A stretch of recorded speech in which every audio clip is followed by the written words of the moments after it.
One winter evening, James was waiting at the junction. He was thinking happily to himself.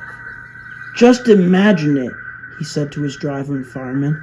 "The passengers would want to travel along a splendid red engine such as myself, despite the cold winter season." The driver and fireman said nothing, but before they could reply, Daisy purred in with the milk van. "I just can't imagine," she flounced, "carrying a cat's favorite drink to lay their whiskers on, instead of taking such fancy passengers on dreadful, filthy old coaches." She then gazed at James' snowplow. "At least I'm not wearing anything as uncomfortable as that wretched old object." James was offended. "I'll have you know," he said crossly, "that this snowplow is quite useful once you get used to it. Besides, without it, how can we get through the snow so easily?" Daisy scoffed. "A fine diesel rail car such as myself," she gloated, "has no issues traveling in these such conditions. And let me tell you something, we rail cars never wear such plows. Bad for our swerves, you know." And she snooted away, leaving James speechless.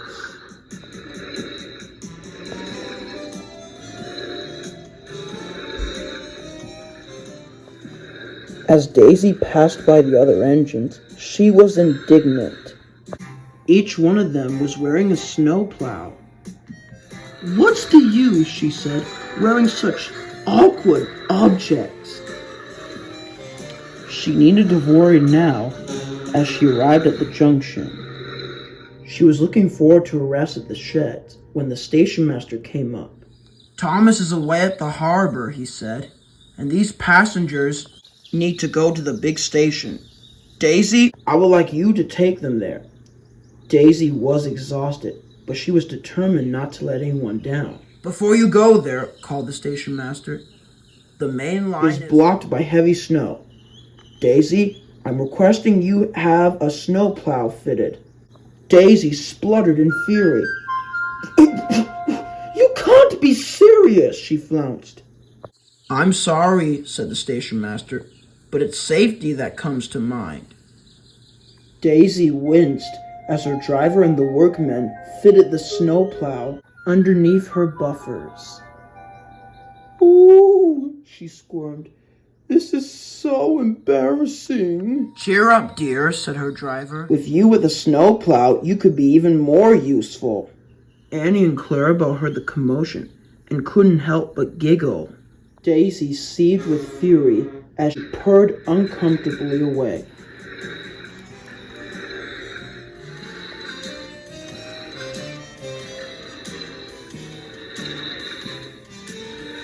It was hard work, but Daisy struggled on. The passengers found it a great joke.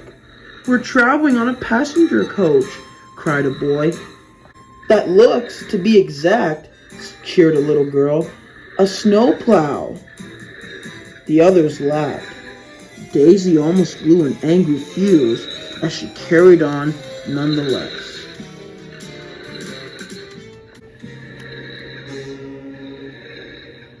Soon Daisy had arrived at the station to drop passengers that wanted to stay there for the night, and then she was on her way again. But when Daisy rounded the bend, she saw there had been a huge snowbank laying on the line ahead. "Go to it, Daisy," called her driver. Daisy obliged, but suddenly the snowplow became loose.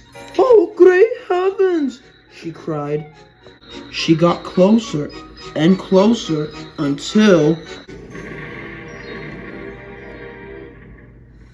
Daisy was buried beneath the deep snow. She groaned beneath the snow. Her passengers were freezing too, as her driver went for help. James was sizzling in the yard when his driver came up with bad news. "Daisy is caught in a snowslide," he said. "Her driver has contacted for help." "You're the only one here, James. We must help the passengers at once." James wanted to tease Daisy about her predicament, but knew how important this mission was, and the passengers. So without another word, he rushed straight to the rescue.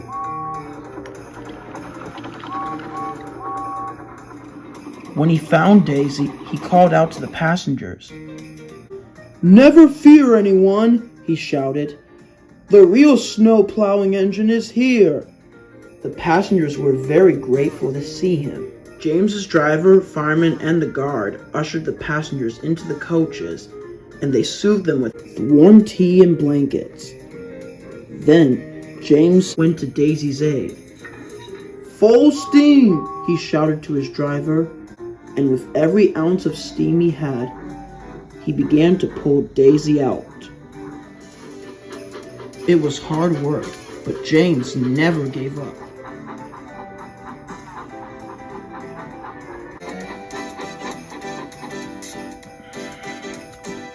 "Phew!" spluttered Daisy. "Free at last!" James chortled. "Well, well, well," he chortled. "Now you know that snowplows have their uses after all." Daisy didn't say anything, but knew James was right.